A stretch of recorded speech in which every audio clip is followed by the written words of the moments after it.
শিয়াল হাসি মুখে ছাগলকে বলল, বন্ধু, নিচে এসো, জলটা খুব মিষ্টি। অহংকারী হাতিটা ভাবতো শক্তি সব, কিন্তু ছোট্ট টুনটুনি সহজেই তাকে বেঁধে ফেললো। আরে বন্ধু, জলের কি ঠান্ডা, তুমিও নেমে এসো, খুব মজা। অবুঝ ছাগলটা ফান্দে পা দিয়ে আর তাই ভুলু খুশিতে গদগদ হয়ে লাফ দিল।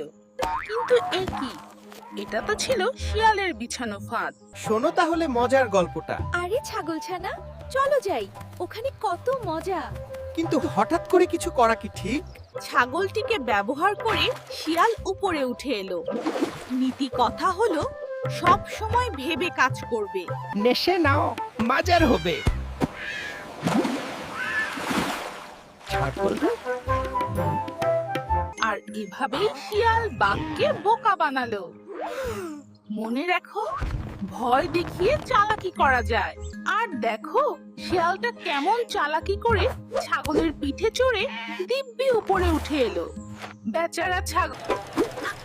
এই যে বন্ধু, চলো ওই মিষ্টির দোকানটা দেখি। অজান্তেই সরল ছাগলটি শিয়ালের ফাঁদে পা দিল। সুতরাং হে বন্ধুরা, শিয়াল মামা তো খুব হাসছিল আর ভাবছিল আমি সবচেয়ে চালাক।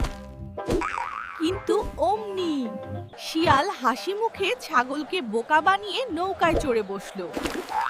দেখলে তো বন্ধুরা, শিয়ালটা কত শিয়াল অমনি ছাগলের পিঠে চড়ে বসলো আর দিল এক লাফ। দেখলে তো বন্ধুরা, বেশি শিয়ালটি নানা মজার গল্প ফেলে ছাগলকে নিচে ডাকছিল।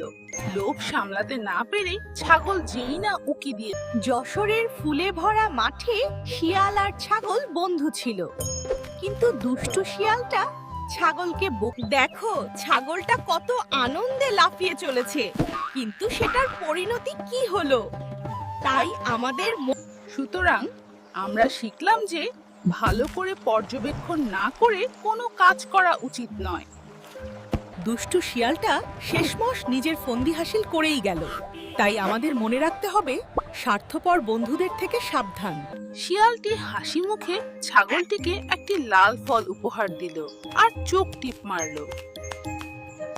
ছাগলটি লাফিয়ে নামলো। শিয়াল তাড়াতাড়ি ছাগলের পিঠে চড়ে ওপরে উঠে হাসতে হাসতে পালিয়ে গেল। চলো বন্ধু, যাই, আমি একটা ভালো জায়গা চিনি।